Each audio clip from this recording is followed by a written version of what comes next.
दोस्तों वीडियो देखने से पहले ये सब्सक्राइबर बटन दबा दो और इसके बगल का ये बेल आइकन भी दबा दो ताकि जब भी मैं नई वीडियो अपलोड करूं आपको तुरंत नोटिफिकेशन आए और यह सब बिल्कुल फ्री है। नमस्कार दोस्तों, मैं आपका होस्ट दोस्त विक्रांत जोशी आपका स्वागत करता हूं मैं आरएम शॉर्ट्स में, जिसमें हम लेके आते हैं दिन भर की स्पेस और डिफेंस न्यूज की टॉप 3 खबरें।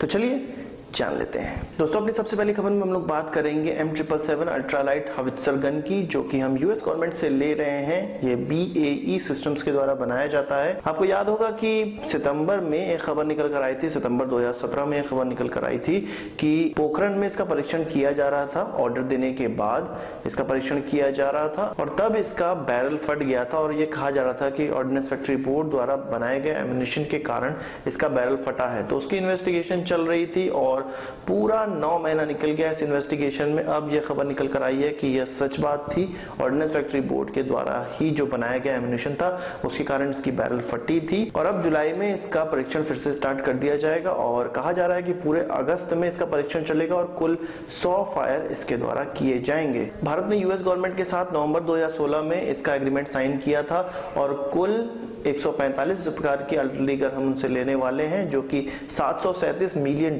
में यह पूरी डील हुई है। अमेरिका द्वारा इस प्रकार की 2 गन डिलीवरी से पहले भेजी गई है, जिसका इस्तेमाल कैलिब्रेशन और रेंज टेबल बनाने में किया जा रहा है लोकल एम्यूनिशन के द्वारा। आपको मैं बता दूं कि 2019 में इसकी डिलीवरी तय की गई है और 25 अमेरिका के द्वारा डायरेक्ट भेजे जाएंगे और 120 यही महिंद्रा की फैसिलिटी में असेंबल किए जाएंगे। आपको पता होगा कि BAE सिस्टम्स ने महिंद्रा के साथ कोलैबोरेशन किया हुआ है इस गन के लिए।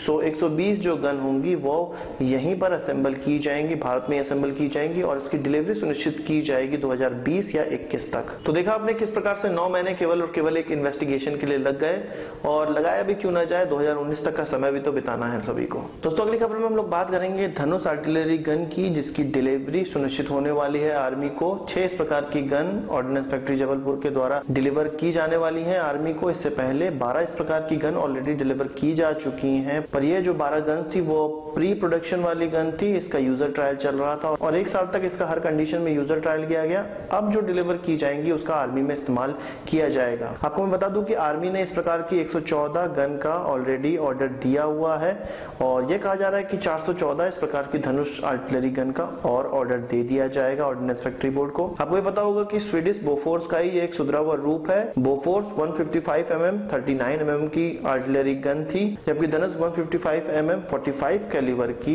आर्टिलरी गन है। इसके दाम की बात करें तो 14.5 करोड़ रुपए की एक गन पड़ती है। इसमें इंडिजिनस सामान की बात करें तो 81% अभी इंडिजिनस चीजों का इस्तेमाल किया जा रहा है, जबकि 2019 तक इसको 90% इंडिजिनस चीजों से बनाए जाने का लक्ष्य रखा गया है। अपनी तीसरी खबर में हम लोग बात करेंगे रशिया द्वारा डेवलप किए जा रहे 6th जनरेशन एयरक्राफ्ट की। आपको पता होगा कि अभी अभी उसने 5th जनरेशन एयरक्राफ्ट को प्रोडक्शन लाइन में डाला है और अब यह खबर निकल कर आ रही है कि इसी 5th जनरेशन एयरक्राफ्ट SU-57 में ही वो उसने कुछ प्रयोग स्टार्ट कर दिए हैं। नेविगेशन एंड कंट्रोल सिस्टम और वेपनरी का टेस्ट इस पे स्टार्ट कर दिया है। कंपनी का कहना है कि SU-57 का ये कोई भी वेरिएंट नहीं होने वाला है, ये बिल्कुल ही नया एयरक्राफ्ट होने वाला है। इसे कई टेस्ट SU-57 पे ही किए जाएंगे और कल की खबर में ये निकल कर आया था कि यूके ने भी अपना 6th जनरेशन एयरक्राफ्ट सामने रख दिया है और अभी इस पे काम नहीं चल रहा है। उसका नाम है टेम्पेस्ट और इसको 4 कंपनियां मिलकर बना रही है यूरोप की। तो उनके एयरक्राफ्ट का भी यह फंडा था कि वो भी अनमैन्ड रहेगा और यहाँ पे रशिया का जो एयरक्राफ्ट सामने रखा गया है वो भी अनमैन्ड होने वाला है और यह ऑप्शनल होगा कि इसको पायलट उड़ाएं। इन दोनों ही एयरक्राफ्ट में AI सिस्टम का इस्तेमाल किया जाएगा, आर्टिफिशियल इंटेलिजेंस का इस्तेमाल किया जाएगा टारगेट को डिटेक्ट करने में और टारगेट को नष्ट करने में। यूरोप की जो कंपनी मिलकर 6th जनरेशन एयरक्राफ्ट डेवलप करने का प्रयास कर रही है, उनका मानना है कि वो 2035 तक इसको प्रोडक्शन लाइन में डाल देंगी और इसमें British defence firm BAE system, इंजन बनाने वाली कंपनी Rolls Royce, Italian aerospace company Leonardo और यूरोपियन मिसाइल मैन्युफैक्चरर MBDA आपस में सहयोग करेंगे और इन सभी के सम्मिलित प्रयास के द्वारा ही यह एयरक्राफ्ट डेवलप किया जाएगा। रशियन एयरक्राफ्ट और जो ये यूके का एयरक्राफ्ट है, दोनों में ही डायरेक्ट एनर्जी वेपन का इस्तेमाल किया जाएगा, यानी कि लेजर या इलेक्ट्रोमैग्नेटिक गन का इसमें इस्तेमाल किया जा सकता है। एक और चीज जो रशिया ने ऑलरेडी डेवलप कर ली है, इसको कहा जा रहा है कि 6th जनरेशन एयरक्राफ्ट में वो इस्तेमाल करेंगे, वो है रेडियो फोटोनिक रेडार, यानी कि इस रेडार के द्वारा कोई टारगेट है उसका पूरा इमेज स्क्रीन पे दिखाई देगा। अभी के जो रडार इस्तेमाल किए जाते हैं उसमें डॉट की तरह ही हमें कोई टारगेट दिखता है, पर यहाँ पर जो रेडियो फोटोनिक रडार रशिया ने ऑलरेडी डेवलप कर लिया है उसमें